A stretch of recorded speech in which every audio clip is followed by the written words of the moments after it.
I'm Dave. This is my son Benjamin. Yeah. Now, Benjamin, today we're going to talk about Flairblix, right? Flairblix. I said that. Flairblix.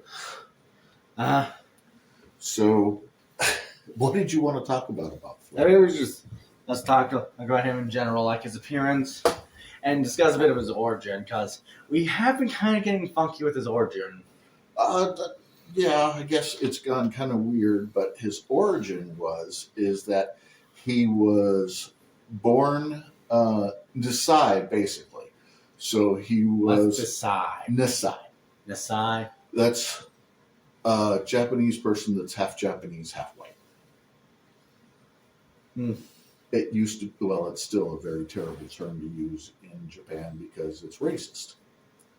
And it basically means that they're not really human because they're intermarried kind of thing. So Nisai is not, it's not necessarily considered a good thing. But anyway, so he lived in Japan until he was about, what, 8 or 9? 10. 10, until he was 10. Yeah, that's when his mom died. Yeah. Right? And then his grandfather went on a killing spree. It was like a cancer rampage.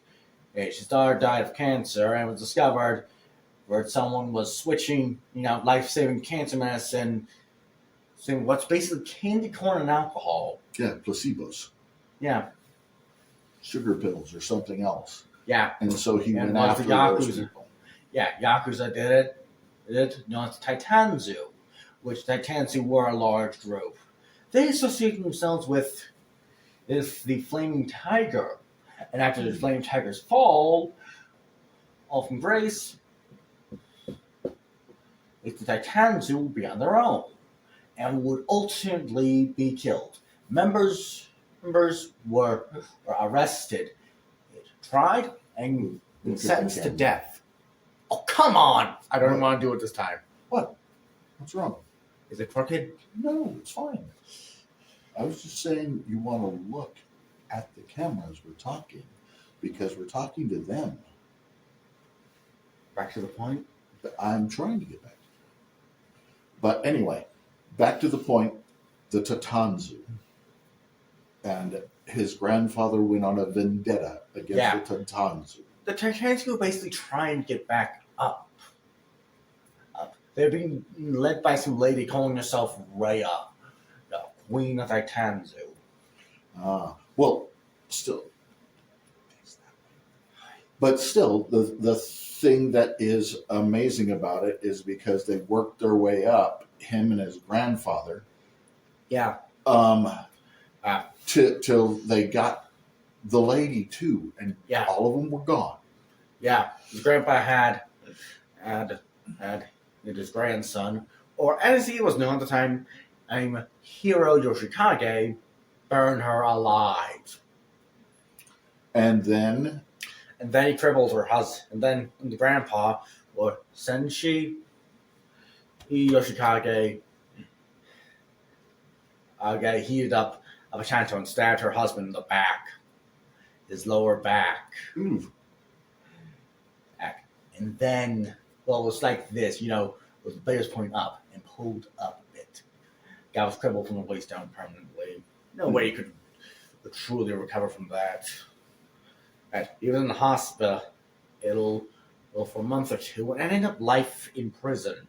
No parole, no visitors, no nothing.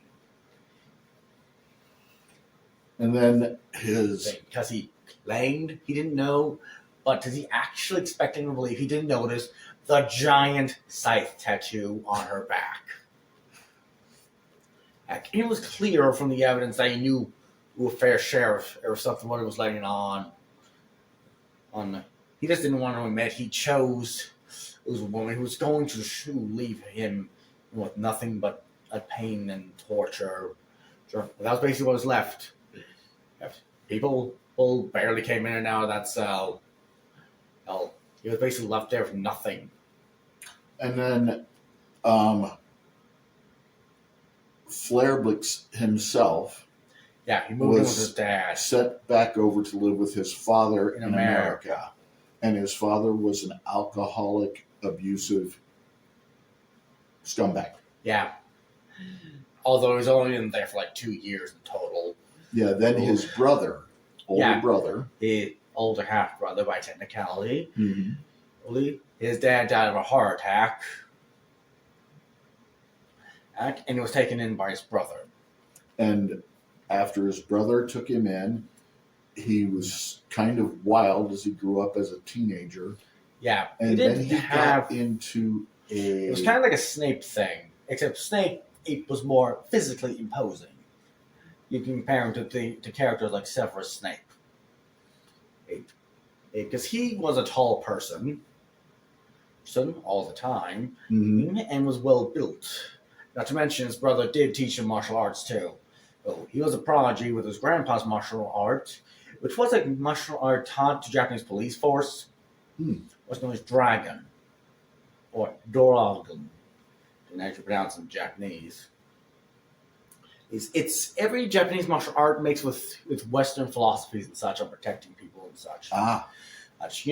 So people can and have a more proper way of catching bad guys. Okay. It's also taught to some soldiers who are stationed in Japan. And, because it's good. It's good learning. Good learning. And good way to keep yourself physically posing and safe. Yeah. Then his brother taught him more martial arts. Yeah, which was basically the more advanced stuff that his grandpa would have taught him had he lived longer. Right. And when keep in mind, Grandpa was in his 90s when he was 10. Yeah. But when he was old enough to learn how to drive, he learned how to drive and everything. But then when he was like he had 17, a passion for things like dogs and such. Right. But his when it was 17, he got into a car crash. Not really at 17. He graduated high school at 16. Because despite his violent temper, he was incredibly intelligent. Yeah, and physically mind-blowing. Not to mention he was arrested. Said when he was 15. He served about 3 months in juvie. For what? He got in a fist fight with some cop. Ooh, that's a bad deal. Yeah, the cop thought he was picking on someone, but that someone was a bad kid who was causing trouble, and he was standing up for the weaker guy. The cop got the wrong idea and tried to stop him, and he ended up throwing down David, as was known as got a little too angry and threw down the cop. Cop managed to arrest him, but that cop had to go to the hospital. Bad dislocations on his arm and everything. Ugh. So he served 3 months in juvie, and then when he did rehabilitate himself. Right. Yeah, when he rehabilitated himself, the principal stated that he was gone. He discovered there was an indiscrepancy in credit score, or so by all accounts, he graduated. So at 16, he graduated, ceremony and everything. Okay. And then how old was he when he got into that accident? Got sent to HE22. He was 18. 18 when that happened. Yeah. So his soul... At that point, he went into the state of Maine and a college in Maine, which was well known for its a college teaching lawyers and such. So he studied up. In 2 years, he graduated. 2 solid school years. Yeah. He also did some extra time. I'm in summer school. Yeah, you can do that in schools, because I know a gentleman who's an electrical engineer, and he got his bachelor's degree and his master's degree at Harvard in 3.5 years. Yeah. Flairblix, was on the track to a master's degree, but he just wanted to enter the workforce by the time he got his degree. Yeah, but what happened with the accident? He was driving on his way home. And then he discovered someone tripped his brakes. What do you mean tripped? His brakes weren't working. Well, did they just fail, or was somebody setting him up? And why was somebody setting him up? Think of it like when I'm Bruce Wayne's parents. It was just a random act of violence. It's, some So jerk. some jerk wanted- was cut his brake lines? Yeah, he didn't know it at the time. Well, no, nobody But until does. later, when he inspected the car after he crashed off a bridge into the river. Mm-hmm. For he was unconscious, just and comatose. It was by the time the police managed to save him. But when they inspected the car, there was obvious signs that someone Had tampered One- with it. one Well, tampered yeah, with when it. somebody tampers with your brakes, they literally have to cut the lines so you can see where and how the lines have been cut. Mm-hmm. Couple Apparently different ways someone- you can do it. A couple of different tools you can use for doing Yeah. Whoever did it unplugged it, basically. They screwed the stuff out and unplugged it. His car was an old 90s Charger type thing. It was a muscle car. Or it wasn't a fancy new one, it's just something he bought it. Mhm. because it was his cheap used car. Or Mhm. it was some handiwork, which took a couple of years. Yeah. It was a very finely tuned thing for Automobile. driving. Yeah. Yeah. So somebody did him dirty in a random act, and then his spirit, while his body was comatose, did what? Yeah. Basically, he in his comatose state, Mm-hmm. some random doctor showed up, said they could cure him. It might take some time, but he'll be back brand new and everything. Mm-hmm. They did state there might be some problems like memory loss, Mm. but he'll be fresh as a daisy. By the time he's out, he'll be walking around as if he's never been comatose. That's fine. So what happened? His brothers, they're not knowing these guys were trying to do experiments to him. Mm. Mom signed him up. He was shipped off to Japan. And where the doctors would have their experiments done. So they did all kinds of experiments on his body while he was comatose. Yeah. And to make sure his mind wouldn't have any repercussions, that's how his spirit was sent off. By keeping his body still alive, the spirit goes off. Right. So where did his spirit go? It was basically wandering around Mm. with amnesia, basically. He couldn't recall things. He was struggling to remember. Mm-hmm. So his spirit is literally wandering the earth? Not wandering the earth. It's like the in-betweenness of heaven and hell. Okay, so kind of like a purgatory kind of Yeah. place. And then a voice calls out, says, "Come to me." And he goes to the voice, and bam! Next thing he knows, he's in armor like a knight. Right? And he's known as Flairblix. It's saying, "This is my realm. You must fight in it. And you will be free." So yeah, he's basically fighting in hell. Mm. Who's he fighting? Like anything. Okay. Anything that comes up, he's got to fight against it and Yeah. save his own tushy. Yeah. Then eventually he comes out. Through the gate, Japan, I believe, was as a portal to the underworld. Ah, Remember, Yomi from Shintoism. no, I don't remember. But that's okay. I don't have to remember that. Yeah. Because I'm not a Shintoist. Think Yomi like hell, in a sense. Mm. And Yomi's basically one of the places in hell. The people who end up in Yomi are malicious. anxious and lonely and want to drag others down with them. Oh, that Basically. makes sense.